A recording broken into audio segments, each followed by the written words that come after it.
Hi, so today we're going to talk about not being behind and how everybody's paced through the journey of their experience after their child comes out is transgender is their own, and how you shouldn't compare your pace to anybody else's because we're all different and our experiences, while they may be similar, or some of them may feel the same, or even completely different, we all go at our own speed, and how we react or respond or experience our kids coming out as transgender is unique to us. And so there's no benchmark or timeline, and I've talked about this before,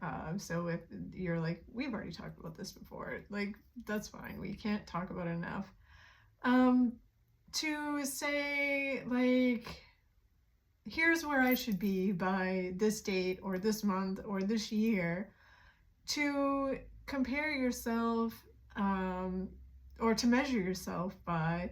And so when we get to looking at other people and what their experience looks like, or if you follow me and you're looking at what my experience looks like, and you are thinking, well, by this month you were at this point, or by this year you had, experienced these things or moved past this thing, how come I'm not there yet? Right? Like, that must mean something is wrong with me, or I'm not doing something right, or whatever. Like, no, that's not right. So I thought we'd talk about that a little bit today. I remember, and I've talked about this before, so if you've been here a while, you've already heard the story, and if you're not, if you're new, like, you haven't. The year that Leo came out, my grandfather died, and I've shared about that a lot. But Leo took my grandfather's name for his own, and we had talked about family names shortly after Leo came out. He asked me, what are some family names for the men in our family? And so we talked about, family names in my family and family names in my husband's family, and who had what for first names and middle names. And so he kind of took that all in and, decided that he would think about that. And that was kind of where we left it. And so he thought about very thoughtfully what he wanted his name to be. He had been going by Lee at the time. It was a variation of his birth name.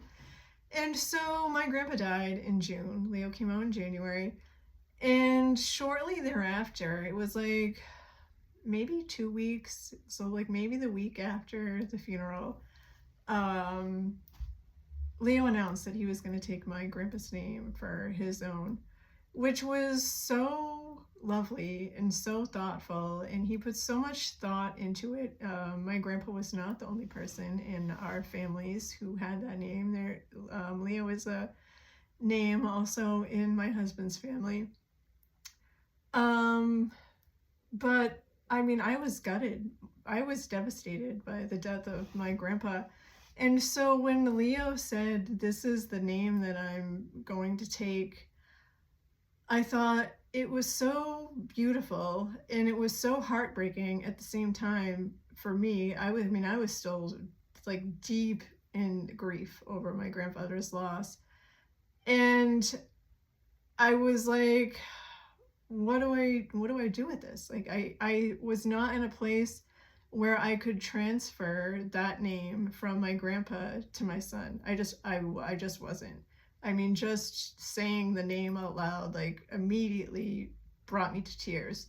So for a while, I couldn't. And so what I could do was I could type it and I could write it, and that was still hard, but I couldn't say the name out loud in regards to my son because I could barely get the name out loud in reference to my grandpa who had just passed away. That still talking about him was still too hard.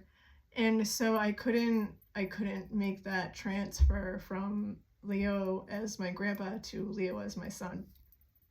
And it took a while. It probably took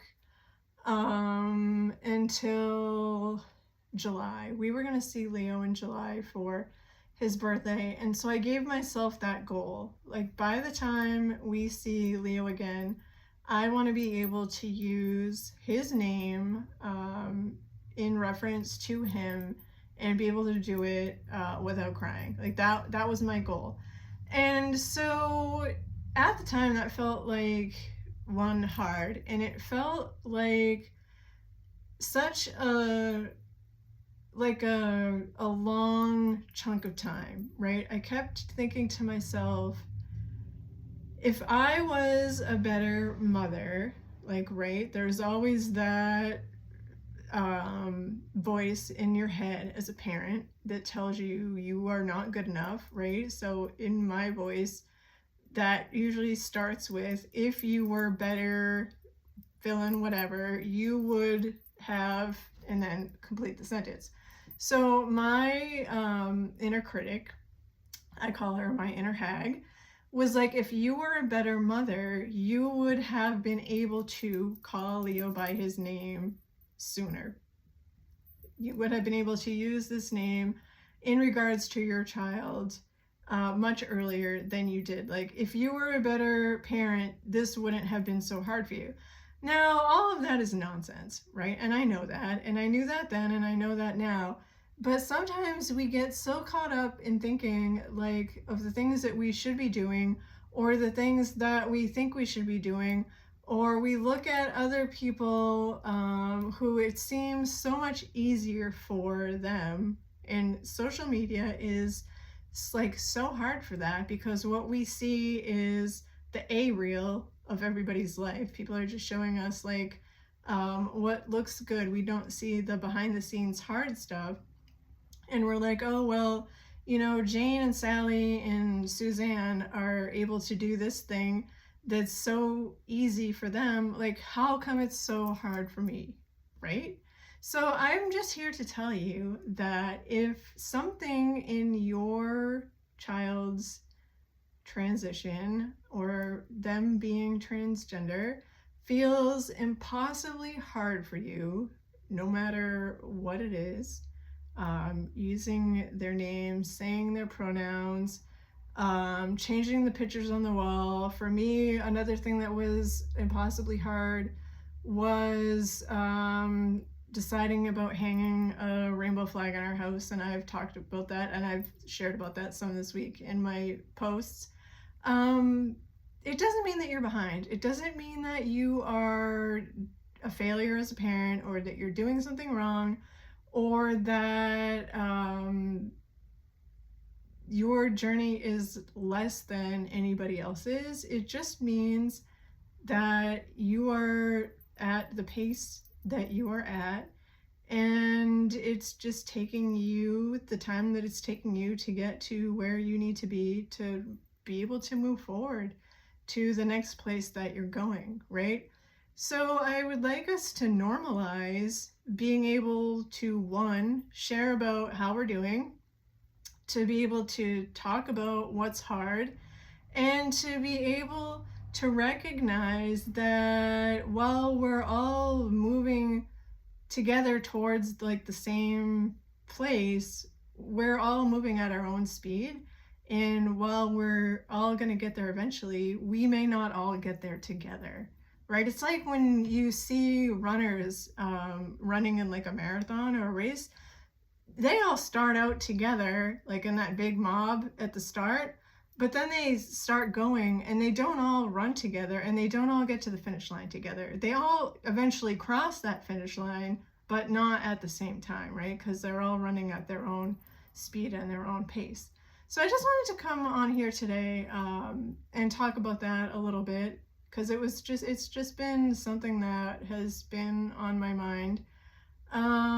So feel free to let me know your thoughts about that, or if you have any questions, and you can drop them in the comment box and we can talk about it some more, and I will see you again next week. Okay, bye.